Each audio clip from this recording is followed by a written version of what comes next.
ਸਤਿ ਸ਼੍ਰੀ ਅਕਾਲ जी। स्वागत है ਤੁਹਾਡਾ पंजाब अकेडमी ऑनलाइन। हाँ जी, तो आज हम करेंगे आपका जो हिंदी का सब्जेक्ट है एनटीटी के पेपर में, उसी के बारे में हम पढ़ेंगे आज। सबसे पहले हमारा हिंदी का पहला टॉपिक है हिंदी भाषा का परिचय। हाँ जी, हिंदी भाषा परिचय। हम हिंदी के बारे में पढ़ेंगे, हिंदी भाषा परिचय। भाषा भाषा वह माध्यम है जिसके द्वारा हम बोलकर या लिखकर परस्पर विचारों का आदान प्रदान करते हैं। परस्पर का मतलब होता है एक दूसरे से, और आदान प्रदान करना मतलब बातचीत करना। हाँ जी, जब हम एक दूसरे से बातचीत करते हैं तभी तो हमारी भाषा बनती है ना।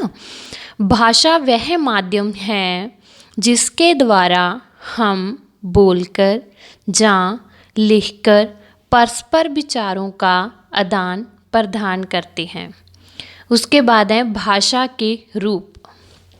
भाषा के रूप, भाषा के दो रूप हैं। जो हमारी भाषा है उनके दो रूप हैं। कौन कौन से हैं वो दो रूप? फर्स्ट मौखिक भाषा और सेकंड लिखित भाषा। मौखिक भाषा और लिखित भाषा। हाँ जी, तो हम देखते हैं कि मौखिक भाषा क्या है।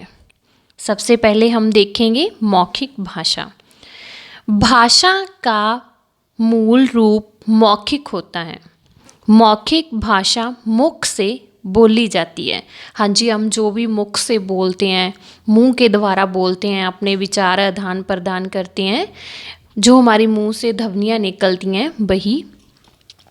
मौखिक रूप मनुष्य को सहज में ही घर, परिवार और समाज के वातावरण से प्राप्त होता है। हाँ जी, घर, परिवार और समाज। जब छोटा बच्चा होता है तो वो सबसे पहले अपनी मम्मा से कुछ शब्द बोलने सीखता है।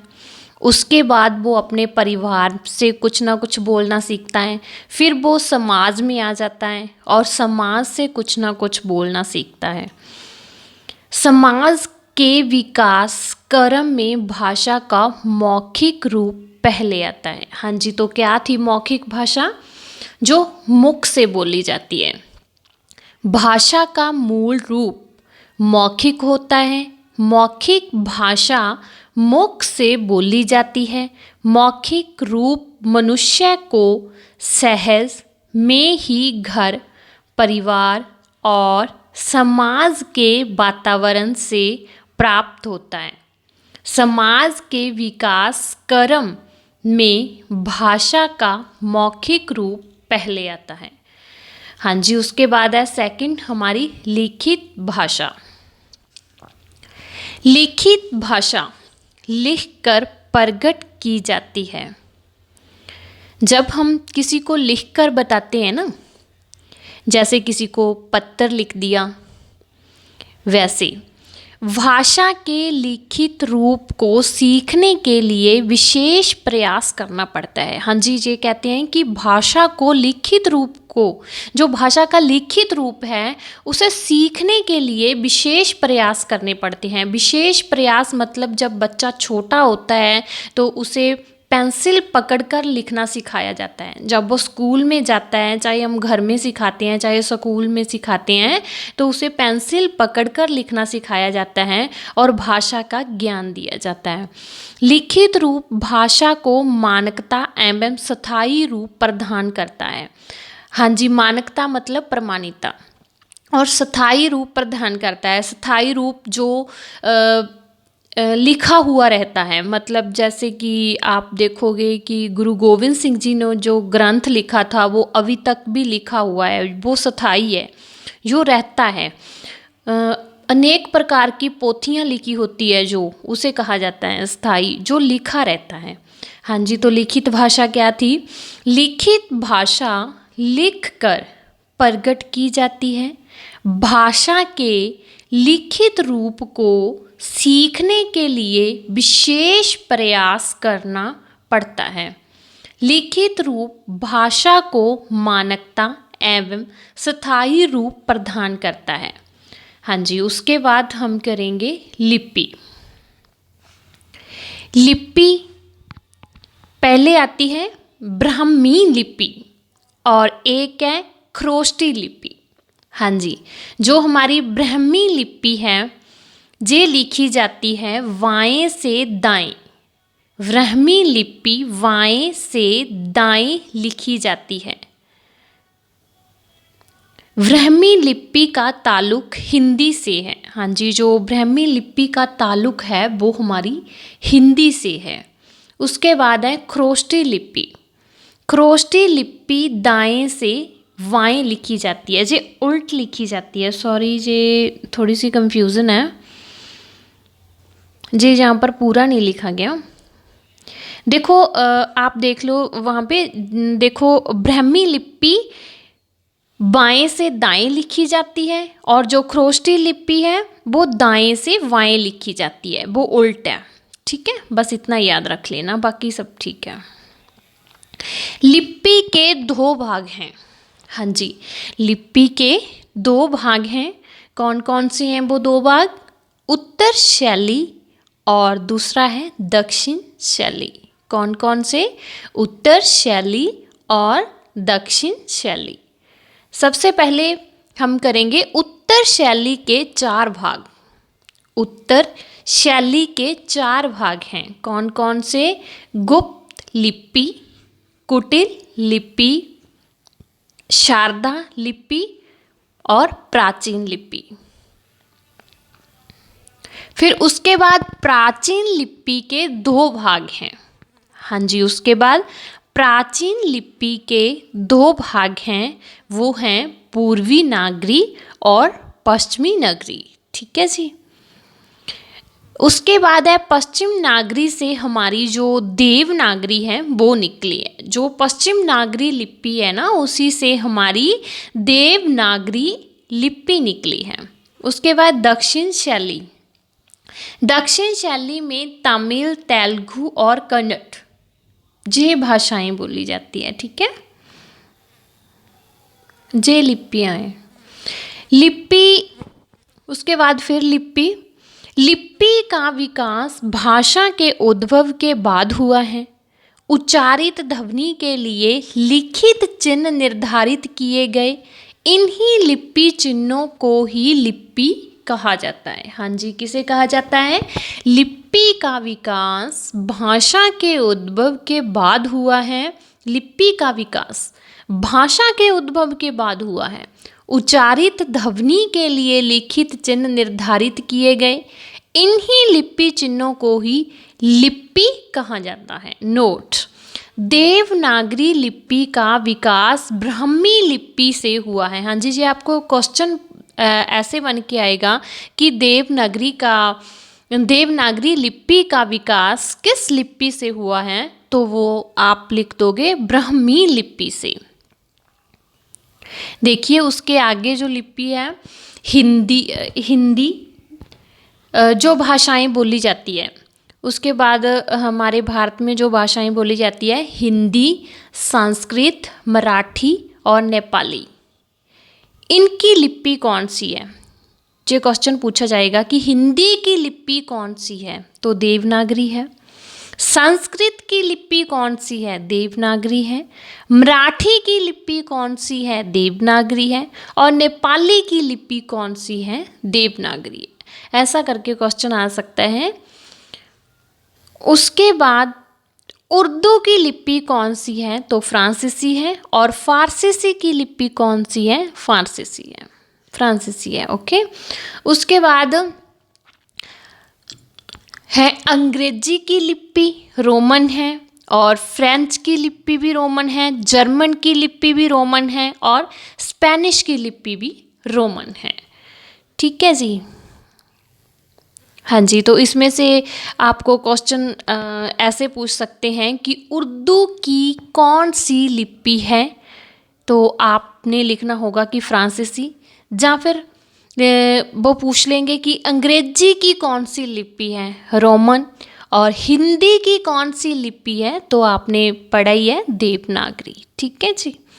हाँ जी, उसके बाद देवनागरी लिपि का विकास ब्राह्मी लिपि से हुआ। जी आपने 3-4 बार पढ़ लिया, रिपीट हो रहा है बार बार, बहुत वेरी इंपॉर्टेंट है जी क्वेश्चन, कि देवनागरी लिपि का विकास ब्राह्मी लिपि से हुआ। तो क्वेश्चन में आपको पूछ लेंगे कि देवनागरी लिपि का विकास किस लिपि से हुआ, तो आप लिख दोगे ब्राह्मी लिपि से। हाँ जी, उसके बाद है हिंदी फारसी भाषा का शब्द है। हिंदी फारसी भाषा का शब्द है। तो ये पूछेगा कि हिंदी किस भाषा का शब्द है, तो आप क्या लिखोगे, फारसी, इसका आंसर आ जाएगा। उसके बाद है हिंदी नाम ईरानियों ने दिया। तो ये भी क्वेश्चन पूछते हैं कि हिंदी नाम किसने दिया, तो आप लिख दोगे ईरानियों ने। हिंदी नाम ईरानियों ने दिया।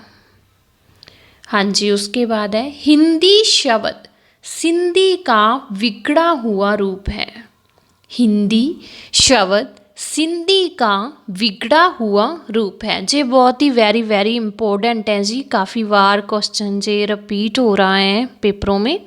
तो आपको ये पूछा जाएगा कि हिंदी शब्द का बिगड़ा हुआ रूप है, मतलब किसका बिगड़ा हुआ रूप है हिंदी, तो आप बताएंगे सिंधी का बिगड़ा हुआ रूप है। ठीक है। उसके बाद है हिंदी हमारे विश्व में तीसरे नंबर पर बोली जाती है। जो हमारा विश्व है, इसमें जो हमारी हिंदी भाषा है उसको तीसरे नंबर पर स्थान दिया गया है। ये तीसरे नंबर पर बोली जाती है। हमारे विश्व में पहले नंबर पर बोली जाती है चीनी। हाँ जी, तो कौन सी बोली जाती है पहले नंबर पर, चीनी, और दूसरे नंबर पर बोली जाती है अंग्रेजी। ओके, दूसरे नंबर पर बोली जाती है अंग्रेजी और पहले नंबर पर बोली जाती है चीनी, और तीसरे नंबर पर बोली जाती है हमारी हिंदी भाषा।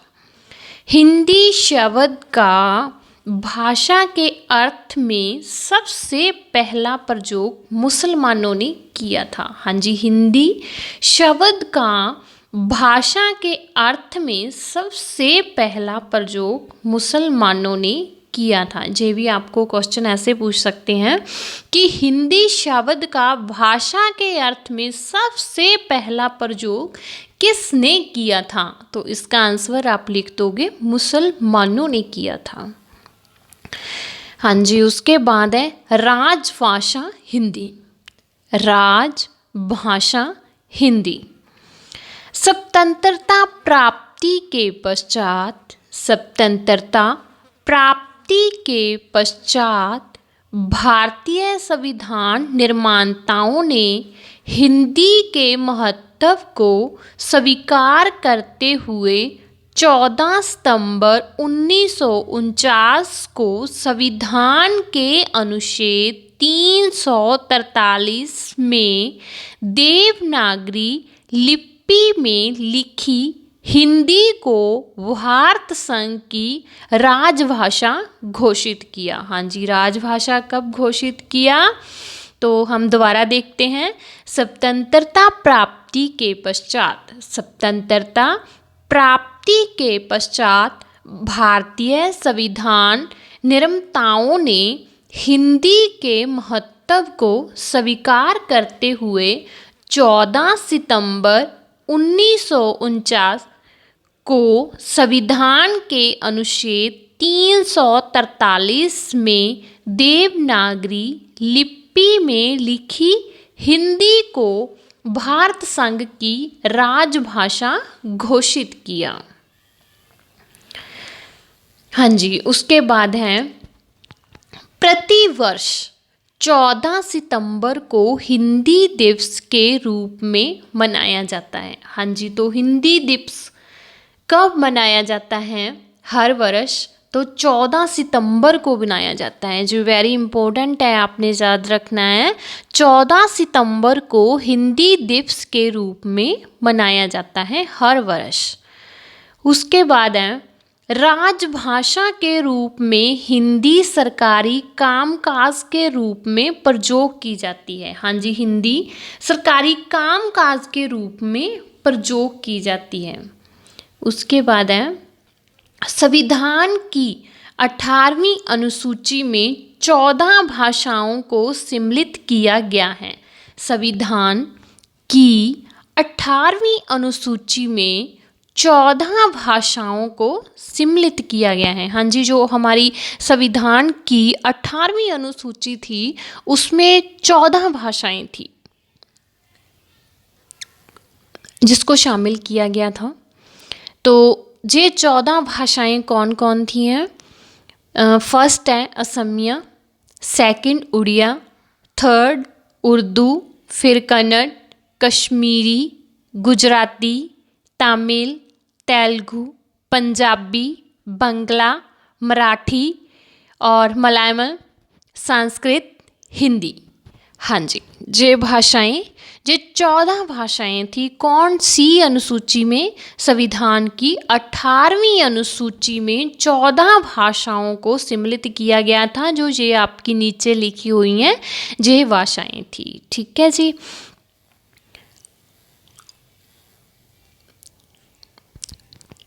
उसके बाद है नोट।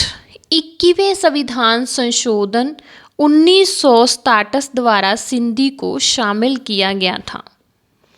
21वें संविधान संशोधन 1967 द्वारा सिंधी को शामिल किया गया था। हाँ जी, तो ये था हमारा आज का टॉपिक हिंदी का। हाँ जी,